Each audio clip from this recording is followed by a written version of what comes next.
sure. You guys want to come in? I'm going to be a little bit over here and there.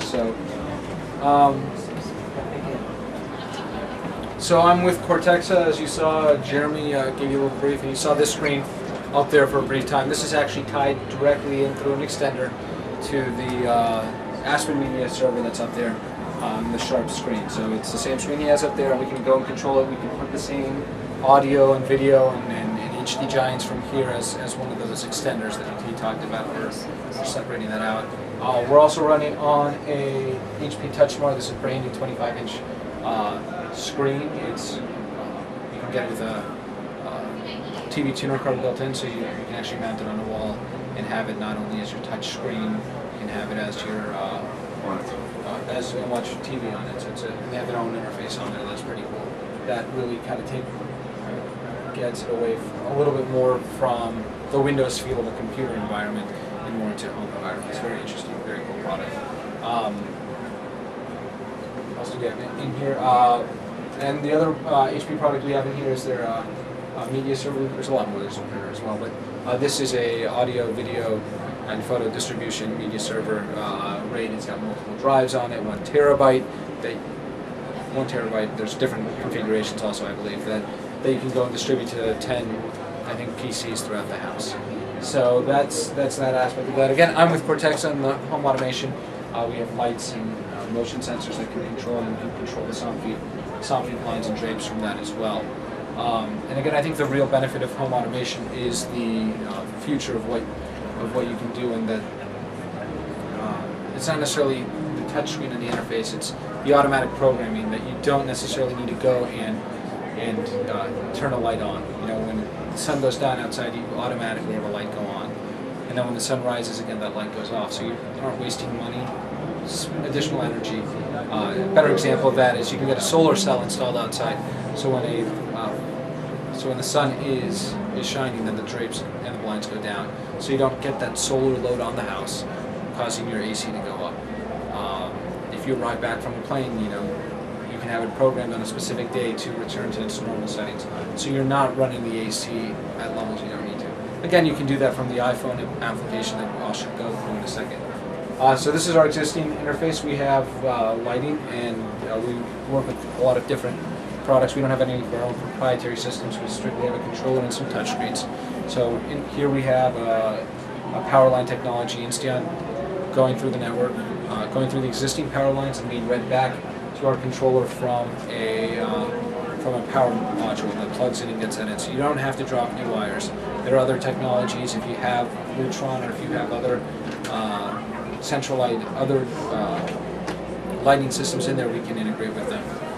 Z-Wave, Schlage has a Z-Wave, the locks on here are Z-Wave, that through their system they can go and open them, and eventually we'll be able to go and do that as well once we get to the encryption class.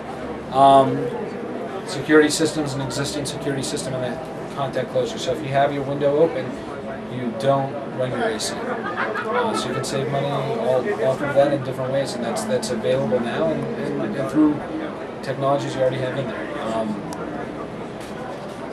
The other things going through, I'll go through and show the new user interface that we have on this. This is our brand new user interface. It's Flash driven. We work on Microsoft Internet Explorer, other browsers as well. And you have, we can look at the rooms. And the way this is really designed is whatever you get, that these images, you can upload them so that anyone can go and use it. So if you've got a touchscreen in a room and someone's coming to visit and they want to turn on the lights, you've already taken a photo of your lights, and you can push it and they know what's going to go on or off. So we can go in and we can see all the rooms we have. If you have a big house, you can step back and see more of the rooms that are there. So that bird's eye view is extended throughout for not only for rooms but for lights. So you can see all the lights in the house and see what their status is. So if we go down a little bit closer into the bedroom, we go to the bedroom, we have lights and we have a thermostat. So the thermostat is over there. We can go and through the touchscreen, we can go and say, that's a little hot. Let's move it there. So there's a form mode. Go there. Slide that down. And it's switching over. There's other interfaces going through the house that can go and control that. So if someone on the iPhone outside is using that, it'll be doing that as well. If we go back and we look at the rooms, go and turn on the fan light. Okay, so it's in that state right now. If we go to off, it's adjusting as we speak, and it'll go and do down. And we can do the same thing. I'm sorry, I messed the camera and the video on that. Probably not the best example. So we can go in if we want to go back to thermostats. It's all flash. It goes from left to right. Pull them both up on the screen at the same time. So, how long does it take to program this for your home? I guess there's a service which comes along. It all depends. There's installers that'll go and do it for you, and it really all depends on how many devices you have. Taking photos and uploading those is not difficult. Depending on what technology it is, there are different methods of what they allow us to upload the information. And the programming is really easy on the back end. If you want, it's basically there's a trigger that'll tell you when to do something, or there will be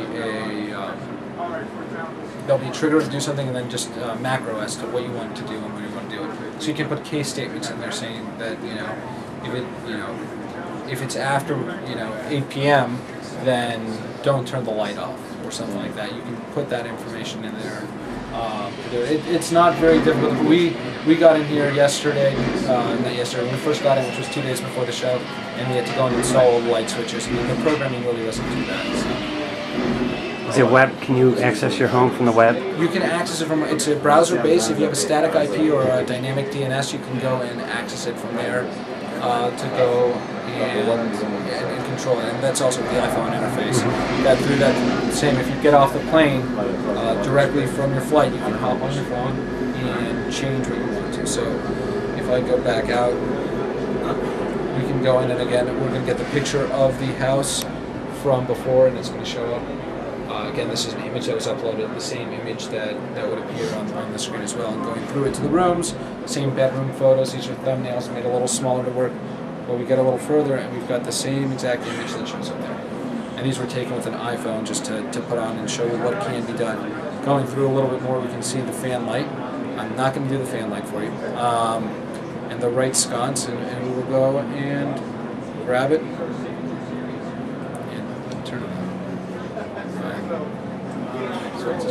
So, question. For ongoing programming and things like that, do end users actually have the app so they can make their own adjustments, or they have to bring in a licensed specialist? It really all depends if they do it. It depends. We're breaking stuff down a little bit more. We've got a retail line for do-it-yourselfer who wants to do it, and there's also dealers. And for the dealers, that they can decide what they want to do with that and how they want to set that up. Okay, so it's up to the dealer. It's really up to the dealer and what logins they give you. A login can be restrictive to not allow for networking or to only allow for networking. So Cortex, it doesn't have any licensing restrictions of who can actually use it once it's purchased. Yeah, I don't think we have any restrictions like that, except for I think we're for our dealers that are specifically. I think we're good with them doing what they want to. Just allowing people to however they want to use it or however they want to market it. So.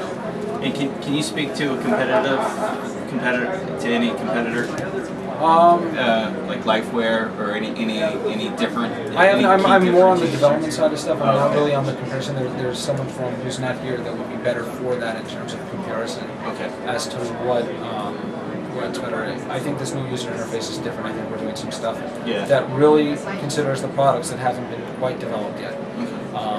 I guess that's all I can really say on that. Thank you. That's why I asked. There's if you want, I can get you some outside if you have some specific questions. That is look more at the comparison. Okay.